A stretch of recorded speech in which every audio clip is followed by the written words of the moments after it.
Welcome to the channel educational Unnati. इस video में हम कवर करेंगे HSPQ पर्सनालिटी असेसमेंट का जो आपका टेस्ट है उसको, जो कि R B Cattell Raymond B Cattell के द्वारा दिया गया है। तो ये 16 PF का प्रैक्टिकल है जो कि आपके एमएड सेकेंड एग्जाम में करिकुलम में इंक्लूडेड है। तो इस तरह से यहाँ पर एमएड सेकेंड एग्जाम का ये प्रैक्टिकल है जिसको हम कवर करेंगे। 16 PF HSPQ टेस्ट है ये, जिसमें जो है 16 PF का मतलब है यहाँ पर पर्सनालिटी को एसेस करने के लिए 16 पर्सनालिटी फैक्टर्स के बारे में बताया गया है रायमंड बी कैटल के द्वारा, जिनकी ये बुकलेट होती है यहाँ पर फॉर्म ए के फॉर्म में, जिसको आपको क्वेश्चन दिए गए हैं। इन क्वेश्चंस के आंसर आपके सब्जेक्ट को करने होते हैं आंसर शीट पर। तो इस तरह से ये जो है आपकी बुकलेट है एग्जाम्पल के लिए। इस तरह से यहाँ पर क्वेश्चन नंबर 1 से स्टार्ट होते हैं, जो कि आपके सब्जेक्ट को यहाँ पर आंसर करने होते हैं क्वेश्चंस। ये पूरी बुकलेट है जो कि हाई स्कूल पर्सनालिटी क्वेश्चनेयर के नाम से जानी जाती है, और इसमें टोटल 187 क्वेश्चंस हैं जो कि आपके सब्जेक्ट को आंसर करने होते हैं।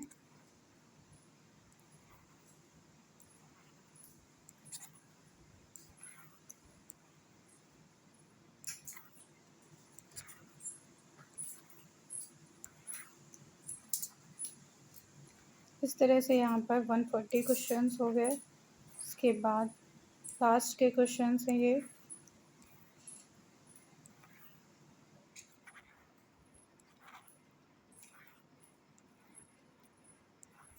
जिसमें आपके टोटल 187 क्वेश्चन यहाँ पर कंप्लीट होते हैं। इसके बाद देखेंगे ये है आपकी आंसर शीट जो कि 16 PF टेस्ट के लिए होती है। इसमें जो है आपके सब्जेक्ट को यहाँ पर 187 क्वेश्चंस का आंसर करना होता है टिक करके। तो ये पूरी आंसर शीट होगी। इसके बाद जो है आप रॉ स्कोर यहाँ पर निकालते हैं स्टेंसिल के द्वारा। तो स्टेंसिल आपको दिखाते हैं। इस तरह से यहाँ पर ये स्टेंसिल की आ जाती है, जिससे हम रॉ स्कोर को फाइंड करते हैं। तो यहाँ पर ए से लेकर ACFHLNQ1 और Q3 रो के लिए यहाँ पर स्टेंसिल है, ये फर्स्ट स्टेंसिल है, जिसमें आप जो भी नंबर्स यहाँ पर टिक आते हैं उनको काउंट करके रॉ स्कोर को फाइंड कर लेते हैं। देन ये आपकी सेकेंड स्टेंसिल है यहाँ पर, जहाँ पे आपको फैक्टर BEGIMO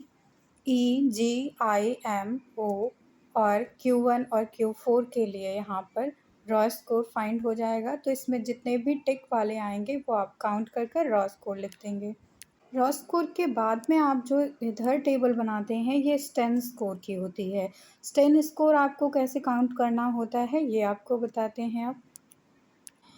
स्टेन स्कोर के लिए ये नॉर्म्स की एक टेबल होती है, जिसमें आपका जो स्टेन स्कोर आया है वो रॉ स्कोर के बेसिस पे यहाँ पर कैलकुलेट किया जाता है। मेल की अलग होती है ये, और फीमेल की नॉर्म्स अलग होती है। तो यहाँ पर फीमेल के लिए ये दी गई है, नॉर्म्स की टेबल है ये, जिसमें आपको स्टेन स्कोर निकालना है। तो इस तरह से आपके फैक्टर्स में आपने रॉ स्कोर लिख लिए होंगे यहाँ पर। तो जैसे ए फैक्टर है आपका यहाँ पर, और इसका रॉ स्कोर यहाँ पे 10 है, तो इसमें आप 5 जो है स्टेन स्कोर रखेंगे। इसी तरह से सारे फैक्टर्स के लिए आप यहाँ पर स्टेन स्कोर निकाल लेंगे। देन स्टेन स्कोर निकालने के बाद में आप इस रो में लिख लेंगे। इसके बाद आपकी जो टेबल आएगी वो 16 PF टेस्ट प्रोफाइल की आएगी। तो इसमें आप सबसे पहले रो में रॉ स्कोर लिखते हैं, तो सारे ही फैक्टर्स का आप यहाँ पर रॉ स्कोर लिखेंगे। देन स्टेन स्कोर क्या है आपका, जो कि आपका स्टैंडर्ड स्कोर है। और उसके बाद जो है यहाँ पे लो score discrimination, high score discrimination आते हैं, जिसमें आपके ट्रेड्स दिए गए हैं कि लो स्कोर के लिए क्या है और हाई स्कोर के लिए क्या है। स्टेन स्कोर के अकॉर्डिंग आप इस स्टैंडर्ड स्टेन स्कोर के अकॉर्डिंग इस टेबल को फिल करेंगे। तो यहाँ पर जैसे स्टेन स्कोर 1 था तो यहाँ पे मार्क कर दिया, देन 7 था तो यहाँ पे मार्क करेंगे, उसके बाद 2 है तो यहाँ पर मार्क करेंगे। देन इसको जॉइंट करते हुए ऐसे ये एक ग्राफ बनाते हैं, जिससे आपकी टेस्ट की प्रोफाइल पता चल जाएगी यहाँ पर। और हर एक प्रोफाइल के लिए जो फैक्टर्स यहाँ पर दिए गए हैं, वो ट्रेड्स आपको पता चल जाएंगे। इसके बाद आपकी नेक्स्ट टेबल आती है, जो कि हो जाती है 16 PF second order scores for the female. Female के लिए क्या सेकेंड ऑर्डर स्कोर है, तो वो आप यहाँ पर 10 स्कोर रखेंगे इधर हर एक फैक्टर का। और उसके बाद ये जो नंबर दिया होगा उससे इनटू करके इसी तरह से हर एक फैक्टर के लिए निकाल लेंगे। देन आप यहाँ पर इसकी स्कोरिंग कर देते हैं। टोटल कितना आया है वो माइनस करके यहाँ पर टोटलिंग कर देंगे। देन आपकी आती है नेक्स्ट टेबल जो है इसमें, वो 16 PF conservation of stain to centiles आती है। इसमें आपके स्टेन स्कोर के बेसिस पे ही सेंटाइल्स हम निकालते हैं। तो जिस तरह से आपके स्टेन स्कोर होंगे, जैसे 1 पर होगा तो सेंटाइल्स यहाँ पर 1.2 हो जाता है आपका। इस तरह से 4.1 है तो 24.2 हो जाएगा, 7.1 है तो 78.8 हो जाएगा। इस तरह से स्टेन स्कोर आपको दिया गया है, उसी के सामने का सेंटाइल आपको लिखना होता है। तो यहाँ पर हम सबसे पहले कवर करेंगे हिंदी की फ़ाइल है ये, साइकोलॉजी प्रैक्टिकल के लिए, जिसमें आपको इस तरह से इंडेक्स प्रिपेयर करना होता है। इसके बाद 16 पीएफ पर्सनालिटी टेस्ट है ये, HSPQ, जो कि हाई स्कूल पर्सनालिटी क्वेश्चनेयर के नाम से जाना जाता है। हिंदी में इसको हाई स्कूल व्यक्तित्व परीक्षण HSPQ टेस्ट कहते हैं। रायमंड बी कैटल के द्वारा ये दिया गया है। इसका सबसे पहले सैद्धांतिक पक्ष देखेंगे तो ये आपकी हिंदी की फाइल है, जिसमें आप सबसे पहले व्यक्तित्व के बारे में बताएंगे। इसके बाद व्यक्तित्व का अर्थ और इसका स्वरूप बताएंगे यहाँ पर। फिर इसकी परिभाषाएं आती हैं यहाँ पर। तो 3 से 4 आप जो है साइकोलॉजिस्ट के डेफिनेशन यहाँ पर लिखेंगे। इसके बाद आ जाते हैं क्या क्या कारक हैं जो एक व्यक्तित्व को प्रभावित करते हैं, तो इसमें जैविक और पर्यावरणीय कारक आते हैं।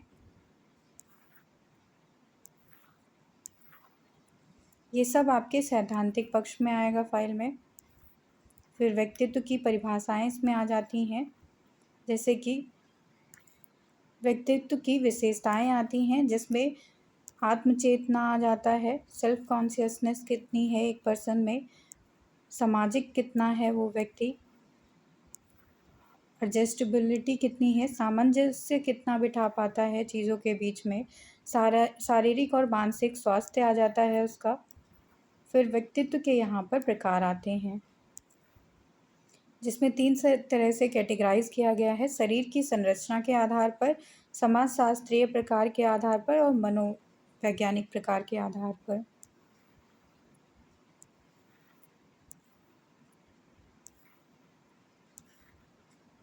इस तरह से आप डिफाइन करेंगे यहाँ पर।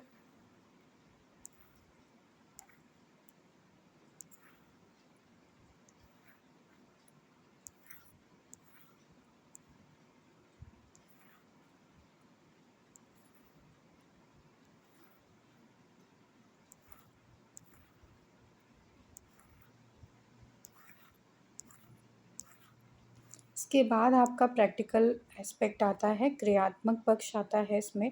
तो सबसे पहले आप परीक्षण का नाम लिखेंगे यहाँ पर। HSPQ पर्सनालिटी का टेस्ट है ये। इसमें जो है उद्देश्य लिखेंगे परीक्षण का। उसके बाद नेम बताएंगे कि कहाँ पर परीक्षण हुआ है आपका। आवश्यक सामग्री के बारे में बताएंगे।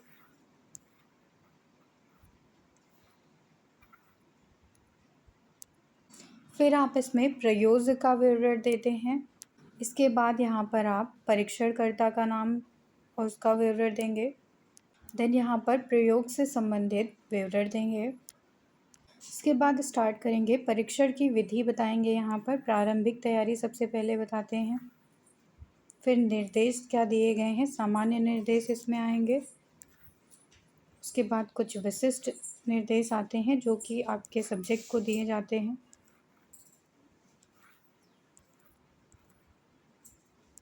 फिर आप यहाँ पर बताते हैं कि सावधानियाँ आपको क्या-क्या रखनी है इस टेस्ट को के कंडक्शन के टाइम में।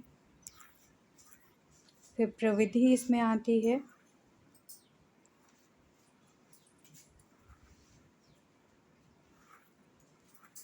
इसके बाद आप यहाँ पर आंसर शीट पेस्ट करेंगे इसमें फ़ाइल में। फिर आंकड़ों का प्रस्तुतिकरण करते हैं इसमें। तो यहाँ पर जितने भी 16 फैक्टर्स हैं उनके अकॉर्डिंग यहाँ पे रॉ स्कोर और स्टेन स्कोर लिखते हैं। फिर आपकी ये टेबल आ जाती है जो कि आपके पर्सनालिटी ट्रेट्स को डिफ़ाइन करेगी। देन टेबल 2 आती है जिसमें आपके फैक्टर्स के अकॉर्डिंग आप ट्रेड्स बताएंगे कि आपका जो सब्जेक्ट है उसके ट्रेड क्या हैं, लो स्कोर में आता है या हाई स्कोर में आता है वो।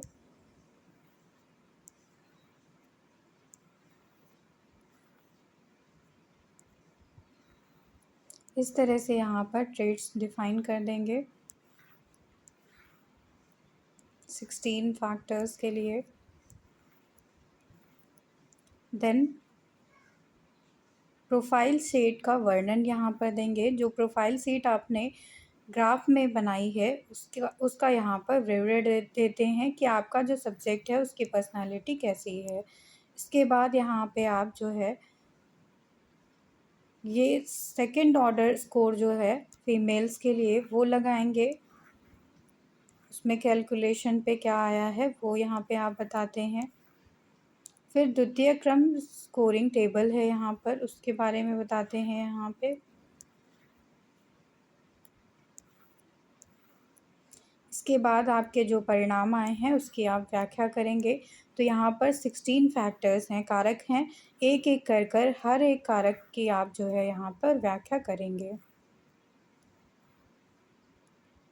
कि कितना उसका रॉ स्कोर है, कितना स्टेन स्कोर है और कैसा उसका व्यवहार आ रहा है, यानी कि पर्सनालिटी का ट्रेट क्या है उसके, ये बताएंगे।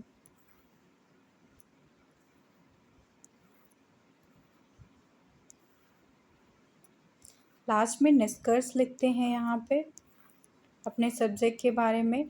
फिर इस प्रैक्टिकल का शैक्षिक निहितार्थ क्या है शिक्षकों के लिए वो बताएंगे।